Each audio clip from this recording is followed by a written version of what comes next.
Барлықтарыңызға сәлем, арнамызға қош келдіңіздер. Абайдың 14-ші қара сөзі. Тірі адамның жүректен аяулы жері бола ма? Біздің қазақтың жүректі кісі дегені батыр кісі дегені. Онан басқа жүректің қасиеттерін анықтап біле алмайды. Рахымдылық, мейірбандылық әртүрлі істе адам баласын өз бауырым деп езіне ойлағандай оларға да болса егеді демек. Бұлар жүрек ісі. Асықтық та жүректің ісі. Тіл жүректің айтқанына көнсе жалған шықпайды. Амалдың тілін алса жүрек ұмыт қалады. Қазақтың жүректісі мақтауға симайды. Айтқанға көнгіш, уағдада тұрғыш, бойын жаманшылықтан тез жиып алғыш.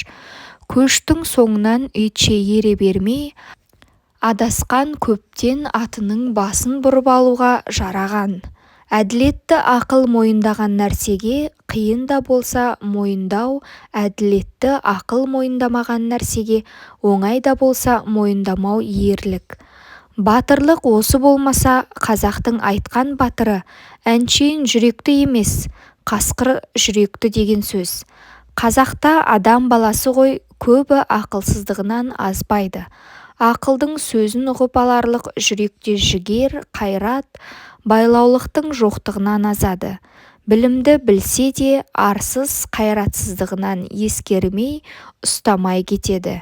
Жаманшылыққа бір елігіп кеткен соң бойын жиып алып, кетерлік қайрат қазақта кем болады.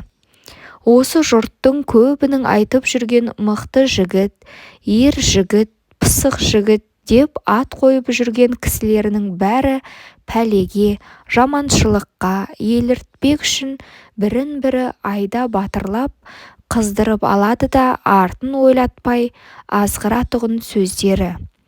Әйтпесе Құдайға терістіктен не ар мен ұятқа терістіктен сілкініп, бойын жиып ала алмаған кісі, үнемі жаманшылыққа, мақтанғанға салынып, өз бойын өзі бір тексермей кеткен кісі, тәуір жігіт түгіл әуелі адам ба өзі.